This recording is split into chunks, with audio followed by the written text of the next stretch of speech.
Hello everyone, welcome to learner I am Shivani Chauhan. इस video में हम लोग देखेंगे कंप्यूटर। तो देखिए, जो कंप्यूटर की क्लास है, जो हम लोग इसमें कंप्यूटर के वीडियोस देखेंगे, लेक्चर्स लेंगे, इसमें ना ये सारी क्लासेस के लिए एलिजिबल है। मतलब हर कोई क्लास जो होती है, सब में आपको कंप्यूटर का बेसिक्स जो फर्स्ट चैप्टर होता है ना, वो तो सारी क्लासेस में कॉमन होता है, चाहे वो क्लास 3rd हो, चाहे वो क्लास 12th हो, या फिर आप बात की बात कर रहे हो। तो देखते हैं कंप्यूटर क्या होता है। तो देखिए, computer is an electronic machine. Computer क्या है? कंप्यूटर एक इलेक्ट्रॉनिक मशीन है। मतलब आप देखते हैं इलेक्ट्रॉनिक क्यों? क्योंकि वो बिजली से, इलेक्ट्रिसिटी से चलता है। ठीक है, it runs on electricity. It takes input from you. Input मतलब आप कुछ उसमें डालेंगे तभी तो वो चलता है ना, अपने आप थोड़ी ना कोई वो वर्क करना शुरू कर देता है। तो हमसे इनपुट लेता है। इनपुट का मतलब है जो भी हम उस पर टाइप कर रहे हैं, उसको ऑन कर रहे हैं, उस पर कुछ भी सर्च कर रहे हैं, तो वो सब कुछ इनपुट होता है। It uses some program set of instruction to process these inputs। अब उसके अंदर कुछ कुछ चीज़ें होती हैं, कुछ प्रोग्राम्स उसमें ऑलरेडी प्रेजेंट होते हैं। जैसे कि हमारी विंडो होती है, MS विंडोज़ में ऑलरेडी चीज़ें प्रेजेंट है। आप लोग MS वर्ड पे टिक करेंगे तो MS वर्ड खुल जाएगा, उसमें आप लोग बहुत सारे काम कर सकते हैं जो कि उसमें अवेलेबल होता है। अब finally it delivers output as per your requirement. ठीक है, तो ये वही काम करता है। जिस आप अगर प्रिंट करने का उसे ऑप्शन देंगे तो कंप्यूटर प्रिंट कर देगा। आप लोग उसमें जो भी ऑप्शन देंगे वो वैसे ही काम करने लगता है। It can store your data. Computer में आप अपना काफ़ी सारा डाटा स्टोर कर सकते हैं। You can retrieve this data later on. Retrieve का मतलब होता है, सपोज करिए आपने अपनी फ़ोटोज़ उसमें सेव कर दी हैं। आपने जो फ़ोटो सेव उसमें कर दी है ना, तो वो आप जब भी चाहें आप उसमें से देख सकते हैं या कहीं और ट्रांसफ़र कर सकते हैं। तो कंप्यूटर एक ऐसी इलेक्ट्रॉनिक डिवाइस है जो हम लोगों से इनपुट लेती है, इलेक्ट्रिसिटी पे काम करती है और हम लोगों को आउटपुट प्रोवाइड करती है, जो चीज़ हमें चाहिए होती है। तो कंप्यूटर की क्वेश्चन बनता है आपका कि कंप्यूटर कौन सी साइकिल को फॉलो करती है। तो computer follows input process output cycle. कैसे? आप लोगों ने ये की दबाई, इसमें कुछ आएगा स्क्रीन पर। ठीक है, तो जो आपने की दबाई वो होता है इनपुट। ठीक है, और कंप्यूटर स्क्रीन पे जो आ रहा है वो उसके अंदर क्या हो रहा है? पहले प्रोसेस हो रहा है। ठीक है, आपने कुछ दबाया, इसके अंदर प्रोसेस हुआ, सीपीयू की हेल्प से प्रोसेसिंग हुई, और फिर आपको जो कंप्यूटर स्क्रीन पे दिखता है वो आपका आउटपुट होता है। जो आपने कीबोर्ड से दबाया वो आपका इनपुट होता है, और जो आपको स्क्रीन पर दिख करके आया वो आपका आउटपुट होता है। तो ये जो पूरी की पूरी साइकिल होती है ना, ये होती है इनपुट, फिर इसमें कुछ प्रोसेसिंग चलती है और फिर इसका आउटपुट निकल करके आता है। तो कंप्यूटर जो है वो होती है इनपुट प्रोसेस आउटपुट की एक साइकिल। अब आगे आता है parts of computer and it's functionality. तो कंप्यूटर के कुछ पार्ट्स भी होते हैं और उनके फंक्शंस क्या क्या होते हैं वो हम इसमें देखेंगे। तो देखिए, computer comprises of different parts. Computer के अलग अलग पार्ट्स होते हैं which are connected with each other. Computer के काफ़ी सारे पार्ट्स होते हैं जो एक दूसरे से कनेक्टेड होते हैं। Each part of computer plays very important role जब हम कंप्यूटर का इस्तेमाल करते हैं। तो देखिए, कंप्यूटर में काफ़ी सारे उसके पार्ट्स होते हैं और अलग अलग जो है उसके पार्ट्स का अलग अलग काम होता है। जैसे कि मॉनिटर, जो आपके ये होता है ना, ये वाला, इसको क्या कहते हैं? इसको हम लोग कहते हैं मॉनिटर।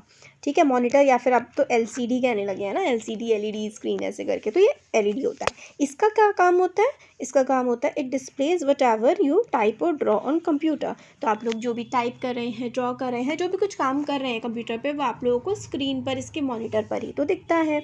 फिर इसका दिमाग होता है ये। ठीक है, ये वाली जो हमारी बुक है ना, KV की बुक से हम लोग पढ़ रहे हैं, क्योंकि इसमें आप लोग को सब कुछ मिल जाता है ना। तो आपके जो किसी का ऐसा भी स्कूल हो जाए, आपका सारे के सबका सिलेबस तो कंप्यूटर का सेम ही रहता है, तो इसी में से हम लोग देख रहे हैं। तो central processing unit, it controls the functioning of other components. ठीक है, ये क्या होता है? मेन पार्ट जो होता है कंप्यूटर के, एक होता है मॉनिटर, ठीक है, फिर दूसरी होती है CPU। ठीक है, CPU होता है हमारा सेंट्रल प्रोसेसिंग यूनिट। तो central processing unit it helps, तो इसका क्या होता है? Central processing unit it controls the functioning of other computers. ठीक है, तो जो सेंट्रल प्रोसेसिंग यूनिट होती है ना, वो कंप्यूटर में जो भी काम कर रहा होता है, कंप्यूटर का दिमाग होता है, ये सारा का सारा काम जो हमें दिख रहा होता है ना, वो CPU में ही फंक्शन हो रहा होता है। खैर, अब तो लैपटॉप होता है तो लैपटॉप में ऑलरेडी इनबिल्ट होता है। तो कीबोर्ड होते हैं। कीबोर्ड क्या होता है? It is a set of typewriter जैसी मशीन होती है, बहुत सारे बटन होते हैं, नंबर भी होते हैं, अल्फ़ाबेट्स भी होते हैं, और हमारा टाइप करने के काम आता है ये। अब आता है माउस। माउस क्या होता है? एक पॉइंटिंग डिवाइस होती है। It is use two point items and select the text on the screen. ये क्या करता है? पॉइंट करता है आइटम को, ठीक है। अच्छा, ये वाला पॉइंट दिखाता है ना, इस पर टिक करना है ऐसे करके, एरो वैरो वगैरह जो बना होता है वो माउस से ही आता है। स्पीकर की वजह से हम लोगों को आवाज़ आती है। ऑडियो आउटपुट होता है, आउटपुट मतलब हम लोग को बाहर मिलता है। प्रिंटर क्या होता है? इसमें आप लोग पेपर डालिए और इसमें से छप के निकल जाते हैं जो आप लोग इस पर प्रिंट करना चाहते हैं। अब starting and shutting down the computer, आप लोग कैसे स्टार्ट कर सकते हैं और कैसे शट डाउन कर सकते हैं? तो सिंपल सा है आप लोग का ये। तो आप लोग कंप्यूटर को प्लग इन करिए किसी उसमें सॉकेट में, फिर उसका यूपीएस ऑन करिए। यूपीएस खैर आजकल तो बहुत कम लोग लगाते हैं, है ना, इतनी कोई ज़रूरत नहीं होती, वैसे होता है ताकि पावर सप्लाई आराम से आती रहे। फिर उसके बाद press the power button of your CPU. CPU जो होता है ना ये वाला, ये इसका ना ये जो बीच में बटन होता है ना, ये दबाना होता है। ये सीपीयू का पावर बटन होता है, इसको दबाते हैं ना तो पूरा का पूरा कंप्यूटर जो है वो अपना ऑन हो जाता है। खैर आजकल तो आपका लैपटॉप होता है, लैपटॉप में जो हमारा साइड में ऐसे करके इतना लंबा सा बटन होता है ना, उसको दबाते ही लैपटॉप खुल जाता है। शट डाउन करने के लिए उसमें साइड में आता है turn off your computer by clicking on the start button. तो आप लोगों को ना ऐसे करके आपकी जो स्क्रीन होती है इसके साइड में ऐसे करके पैनल दिख रहा होता है, यहाँ पे स्टार्ट बटन होता है ऐसे करके, उस पर जब आप क्लिक करते हैं ना तो वहाँ पे जब आप क्लिक करेंगे इस स्टार्ट बटन पे, तो ऐसे करके यहाँ पे कई सारे ऑप्शंस आ जाते हैं, उसमें से एक शट डाउन होता है। तो आप शट डाउन पे क्लिक कर दीजिए और कंप्यूटर क्या हो जाता है? बंद हो जाता है। अब देखिए काफ़ी सारे टाइप की जो कीज़ होती है ना वो आपके कीबोर्ड में प्रेजेंट होती हैं। जैसे कि टाइप्स ऑफ कीज़ में क्या क्या आता है आपका? अल्फ़ाबेट कीज़, मतलब ABCD जो होता है ना आपके कीबोर्ड में, जैसा आपका ये कीबोर्ड है, ठीक है, उसमें काफ़ी सारे नंबर्स होते हैं ऐसे ऐसे करके। तो वो क्या होते हैं? वो सारे के सारे अल्फ़ाबेट्स होते हैं। फिर आपके ऊपर साइड यहाँ पर आपको क्या यहाँ पे नंबर दिखते हैं ना, ठीक है, और भी काफ़ी सारा इधर कोने में टैब दिखता है, कंट्रोल शिफ्ट। अब इन सब के क्या क्या फंक्शंस हैं, ये सारी की सारी जो कीज़ है ना अपनी, इन सब के फंक्शंस दिखते हैं। तो अल्फ़ाबेट की कीज़ तो जो हैं वो A से लेकर के Z तक होती हैं ऐसे करके, ये देखिए सारी की सारी कीज़ होती हैं। 26 अल्फ़ाबेट इसमें होते हैं और आपको जिसकी ज़रूरत होती है आप टाइप कर सकते हैं। फिर साइड में, एक साइड में भी होती है और एक ऊपर भी होती है, ये न्यूमेरिक कीज़ होती है। इसमें 0 से लेकर के 9 तक सारे के सारे नंबर होते हैं। फिर स्पेशल कीज़ आती है। इनके क्या होते हैं? स्पेशल कीज़ जो होती है ना, इनके अलग अलग कुछ फंक्शंस होते हैं।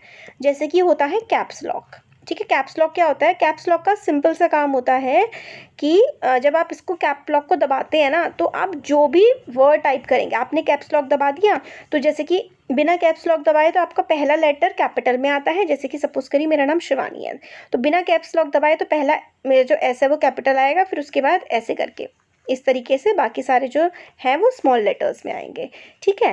बट अगर मैंने कैप्स लॉक प्रेस कर दिया है, मैंने जो कैप्स लॉक वाला जो बटन होता है उसको मैंने दबा दिया है ना, तो सारे के सारे जो लेटर्स हैं ना वो सारे लेटर्स कैपिटल हो जाएंगे, ठीक है। फिर जब मैं अपना नाम लिखूँगी तो वो ऐसे करके आएगा, ठीक है। तो कैप्स लॉक का काम होता है कि वो वर्ड्स को, जितने भी शब्द होते हैं उनको कैपिटल में कर देता है। एंटर की का क्या मतलब होता है? ये की होती है जब आपकी एक लाइन यहाँ पे ख़त्म हो गई है, फिर आप एंटर प्रेस करेंगे तो वो नेक्स्ट आ जाती है। Line is use to finish a line and to move the new line on the page, ठीक है। Enter key is pressed after typing and command, ठीक है। तो आप लोगों ने सिंपल सा आप लोग एंटर करते हैं ना, तो जो भी आप लोग लिख रहे होते हैं ना उसकी नेक्स्ट लाइन पे आप पहुंच जाते हैं। शिफ्ट की क्या करती है? देखिए, तो आपका जो कीबोर्ड होता है ना उसके इस तरफ भी होती है शिफ्ट की और इस तरफ भी होती है, दो तरफ होती है। शिफ्ट की जो है वो मॉडिफायर की होती है। मॉडिफायर का क्या मतलब है? देखिए, इसका काम होता है ना use to type capital letters and other upper characters, alternate upper characters, ठीक है। They are typically two shift keys on the left and right. तो आप लोगों को ना शिफ्ट की जो है ना वो शिफ्ट सा कर देती है। यहाँ होता है ना अगर आपका, तो वो डायरेक्ट यहाँ से उठा करके यहाँ पहुँचा देती है शिफ्ट की, ठीक है। ये कर दिया। आपका कर्सर यहाँ पे, कर्सर ऐसे करके जो आपको ब्लैक कलर का दिखता है ना, अगर आप शिफ्ट दबाएंगे ना तो काफ़ी सारा स्पेस लेकर के यहाँ से वो यहाँ कूद जाता है, ऐसा होता है। स्पेस बार क्या करता है? This key is use to insert space between two word. जैसे कि मैंने अपना नाम लिखा शिवानी, ठीक है। अगर मैं स्पेस नहीं दूंगी ना तो जो मैं चौहान लिखूंगी अपने नाम के आगे तो वो बिना स्पेस के आगे बढ़ जाएगा। तो जो ये स्पेस बार होता है ना, अगर मेरे को अपना नाम लिखना है तो पहले मैं लिखूंगी शिवानी, फिर मैं स्पेस बार दबाऊंगी, फिर उसके बाद मैं आगे चौहान लिखूंगी, ठीक है। स्पेस बार का ये काम होता है। बैक स्पेस का मतलब होता है जैसे कि आप लोगों को कुछ डिलीट करना है। सपोज करिए मेरे को मैंगो लिखना था, MANGO ओ होती है, MANGO होती है, और मैंने MANGA महंगा लिख दिया, ठीक है। तो मैं क्या करूँगी, मैं बैक स्पेस दबाऊँगी। बैक स्पेस से ना ये वाला ए जो है ना, ये वाला ए क्या होगा, ये वाला ए अपना मिट जाएगा, ठीक है। जब ये ए मिट जाएगा मेरे बैक स्पेस से, फिर उसके बाद मैं ओ लिख दूँगी। तो बैक स्पेस पीछे वाले करेक्टर को डिलीट करने का काम करता है। एरो कीज़ क्या होती है, देखिए ये वाली जो कीज़ होती है ना,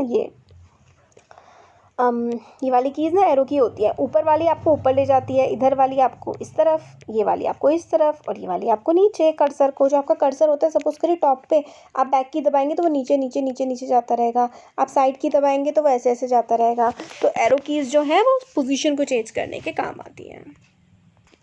अब देखिए, अब हमारा आता है माउस। माउस को अब हम लोग समझेंगे। आपका माउस इस तरीके का दिखता है। ये जो बीच में गोल गोल गोल होता है, व्हील जो होता है ना, वो आपको स्क्रॉल करने के काम आता है। मतलब ऊपर नीचे, अगर आप लोग को जो मतलब जिस चीज़ पे काम कर रहे हैं, आपको स्क्रीन को ऊपर ले जाना है, नीचे ले जाना है, तो वो स्क्रॉल जब आप करते जाते हैं ना, तो वो ऊपर नीचे आराम से होती जाती है। फिर आप जो भी काम करते हैं जनरली, वो हमारा क्या काम करते हैं हम लोग, या तो इस वाले बटन को दबाते हैं, इधर वाले को, या फिर इधर वाले को दबा करके क्लिक करना होता है ना, क्लिक, तो आपको क्लिक इस बटन से हम लोग करते हैं। तो left mouse button is use two point two any menu, ठीक है। तो ये वाला जो है, अगर आपको मेन्यू पे ले जाना है, क्लिक करना है, तो वहाँ पे जाता है आइकन, ठीक है, सेलेक्ट कर लेता है। और right is use to invoke the shortcut menu. Right वाला जो है, आप राइट वाले को दबाएंगे ना, तो आपका कंप्यूटर में ना राइट, सपोज करिए आपने अपने माउस में ना राइट बटन दबाया, राइट क्लिक किया। जब आप राइट क्लिक करते हैं ना, तो एक मेन्यू सा बना जाता है, उसमें प्रॉपर्टीज़ वगैरह लिखी आ जाती है, जो जो चीज़ें होती हैं आपके कंप्यूटर में। शॉर्टकट कॉपी करना, जैसे कोई चीज़ कॉपी करनी हो आपको, पेस्ट करनी हो, है ना, या फिर कट करनी हो, तो वो सारा का सारा कौन सी काम करता है, वो हमारी राइट की काम करती है। तो माउस की जो राइट वाली साइड ये की होती है ना, इसको हम लोग सेकेंडरी माउस बटन कहते हैं, और जो लेफ़्ट साइड होता है इसको प्राइमरी माउस बटन कहते हैं, क्योंकि सारा का सारा जो ये होता है, क्लिक करना, ले जाना, क्लिक करना, खोलना, ये सारा इस वाले बटन का काम होता है। तो हमने माउस का देख लिया काम। अब कंप्यूटर की कुछ स्ट्रेंथ होती हैं, कुछ इसकी चीज़ें होती हैं जिसमें काफ़ी ज़्यादा मजबूत होता है, कुछ चीज़ें होती हैं जो इसकी लिमिटेशंस होती हैं। तो स्ट्रेंथ होती है कि बहुत ज़्यादा फास्ट होता है, ह्यूमन से काफ़ी ज़्यादा तेज़ ये काम कर लेता है, बहुत ज़्यादा एक्यूरेट होता है, कभी ये गलती नहीं करता, स्टोर कर लेता है, मतलब बहुत ही ज़्यादा, बहुत ही लार्ज अमाउंट ऑफ डाटा, बहुत कुछ आप इसमें टेराबाइट्स तक भी स्टोर कर सकते हैं। रिलायबिलिटी मतलब क्योंकि ये बहुत ज़्यादा एक्यूरेट होता है, थकता नहीं है ना, तो ये इंसान से ज़्यादा अच्छे से काम कर पाता है। वर्सेटाइल का मतलब बहुत सारे, भाई आप अपना प्रोजेक्ट बना लो, आप इससे पढ़ाई कर लो, आप इसमें वीडियोस देख लो, मूवीज़ देख लो, यूट्यूब देख लो, अपने लेक्चर्स देख लो, कुछ भी देख लो भाई। वर्सेटाइल बहुत सारे काम करता है, बहुत सारे काम, ठीक है। लिमिटेशन क्या होते हैं, no IQ level. IQ level का मतलब होता है अपने आप, जो आप इसके अंदर अपने आप में कोई होशियारी नहीं होती है। जब आप इसको टिक करके बताएंगे कि भाई ये काम करो, तब जा कर के ये काम करता है, तो इसका अपना कोई IQ लेवल नहीं होता। इलेक्ट्रिसिटी पे काम करता है, कुछ भी खुद से नहीं कर सकता, डिसीज़न नहीं ले सकता, जो आप बोलेंगे वही ये करेगा। तो ये हम लोगों ने इसका बेसिक वाला वीडियो देख लिया कि कंप्यूटर क्या होता है, उसके कौन कौन से पार्ट्स होते हैं, क्या क्या वो कर सकता है। अब आगे हम लोग और धीरे धीरे करके बढ़ाते जाएंगे, लेवल आगे का देखते जाएंगे। कैसा लगा वीडियो ज़रूर बताइए। अच्छा लगा तो लाइक करिए, चैनल को सब्सक्राइब करिए, अपने फ्रेंड्स के साथ भी शेयर करिए। Thank you.